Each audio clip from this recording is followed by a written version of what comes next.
Okay, thank you. Thank you all for the invitation.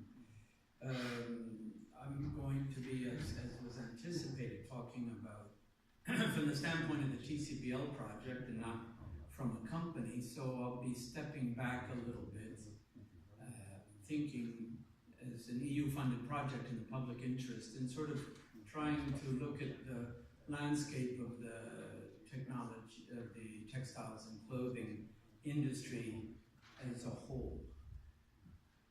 And going back to where we started this morning, because we're here in the context of the idea of Industry 4.0, which is sort of supposedly where we're going, or at least where the Commission is wanting to take us. And after the morning presentations, we saw various elements of this. We've seen lots of robots, lots of instruments, tools, and stuff like that. But the question is, what are all of these what are we making? What is it exactly that is being produced in these factories? And who is it for?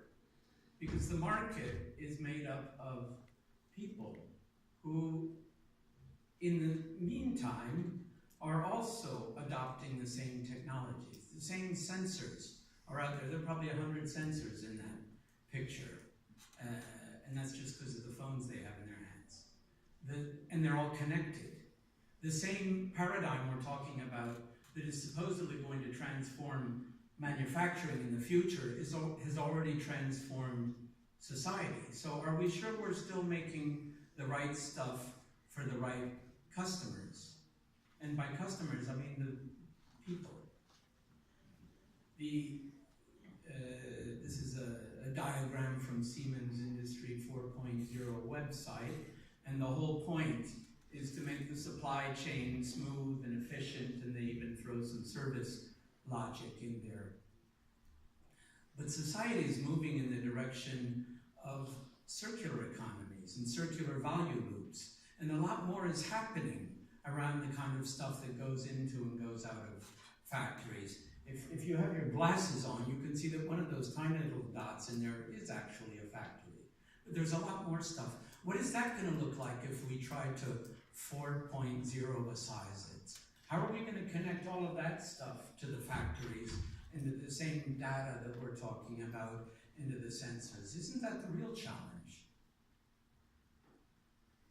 So, human digital innovation, if you look at what the so-called millennial generation, which is not predominant in this room, what their values, what their mindsets are, they've gone beyond putting pictures of computers into their mindsets. That's already been absorbed.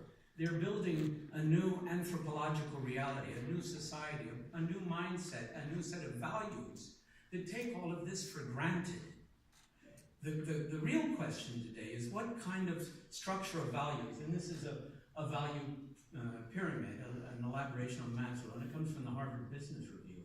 And the question is to understand what is it the consumers are looking for? What kind of values are driving the market? And in that logic, obviously, we're looking for something that's going to be sustainable economically, but also in societal terms. So maybe what we should be thinking about is how can the fashion industry really transform itself and anticipate these changes? How can we, let's think about our real customers, where our customers are going. The kind of things that are going to happen in the next 10 years, we all know. Are we just doing all of this to continue to feed an overproduction that's senseless and is going to end anyway? Are we just waiting for some Uber to come along and blow the whole thing away with some totally alternative approach, or are we going to try and work together to find alternatives that have a human face on them, that respect what fashion is or what it should be, and that transform our way of thinking about the market we're in? I'm not going to read these things. I think you've read them all already. But it is a transformation in thinking, what are we doing here in the first place? What are people paying us for? What kind of market are we in? Or what kind of market are we going to need to reconstruct in order to be in the right place at the right time in a very short period of time? So here's our factory of the future. And it's full of automated machines, and they're all sort of connected. I don't know whether you can see the little white dots. This is Siemens again. But this is also the factory of the future. Because the factory of the future is going to be about experiences. It's going to be about knowledge. It's going to be about authenticity. And is that going to be connected to the other factory too? I'm not saying we don't need it. I'm saying we're going to have this one too. Is it going to be the same sensors and the same network and the same data? Or is this the factory of the future? We're going to be printing out our socks in the living room table. That's what TCBL is about. Because the only way we're going to be able to connect these factories of the future is not through some schematic workflow. It's going to be by looking at new business models. And that's what new business models are about. Business modeling is generally about analyzing ex post what happened when somebody did it right.